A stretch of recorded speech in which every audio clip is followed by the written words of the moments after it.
Hello, mon nom est Pedro. Mon copain s'appelle Pedrito et j'appartiens à une famille indigène du Paraguay. Les indigènes vivent dans les villages éloignés les uns des autres, dans la partie nord du pays. La vie n'y est pas facile. Bien des communautés n'ont toujours pas accès à l'eau potable, ni à l'électricité, ni à l'éducation de base. À cause de tout cela, mon grand-père a dit à ma famille de m'envoyer dans une école privée avec internat.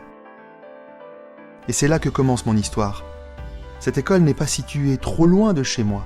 C'est l'école primaire des adventistes du 7e jour, ou Escuela Adventista de Caaguazú. En voiture, elle n'est qu'à 1 heure de mon humble foyer. Dans cette école, je me sens comme faisant partie d'une grande famille.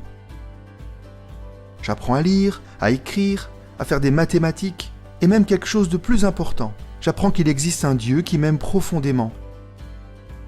J'apprends aussi des habitudes chrétiennes, comment prier avant chaque repas.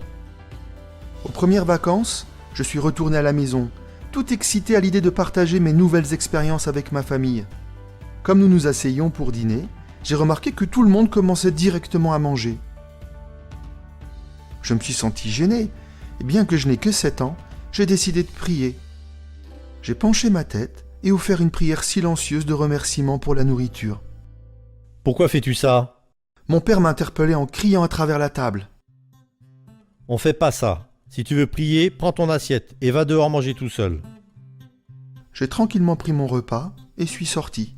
Je me suis assis sur un rondin de bois et j'ai commencé à manger. Peu de temps après, mon grand-père s'est approché et il m'a demandé « Pedrito, pourquoi manges-tu dehors ?» « Papa ne veut pas que je prie à table. Alors il m'a envoyé dehors, lui ai-je répondu. J'ai pu voir la colère sur le visage de mon grand-père, pendant qu'il se précipitait à l'intérieur de la maison pour affronter son fils, mon père. « Pourquoi fais-tu ça, mon fils ? Tu devrais être content qu'ils veulent prier. Il a beaucoup changé, tu sais. Tu devrais en être reconnaissant. Demain, j'irai à l'école et je leur demanderai de venir dans notre communauté pour nous apprendre les choses que Pedrito a apprises. » Et mon grand-père est allé à l'école adventiste, a expliqué comment il était content de mon comportement. Il a demandé au principal de l'école s'il était d'accord d'envoyer quelqu'un dans notre communauté pour nous en dire plus sur les bons comportements. Le principal a acquiescé et l'école a envoyé un pasteur. Il est resté 3 mois à passer du temps avec les gens pour leur parler de la Bible. Puis, mon grand-père, maman et 17 autres personnes de la communauté ont décidé de demander le baptême. Le temps passant, d'autres baptêmes ont eu lieu.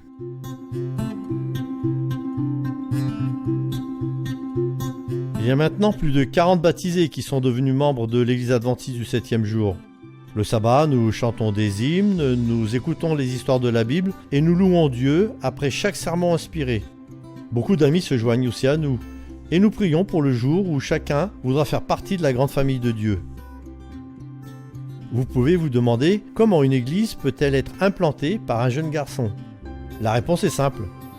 Dieu peut utiliser tous ceux qui décident de faire ce qui est juste.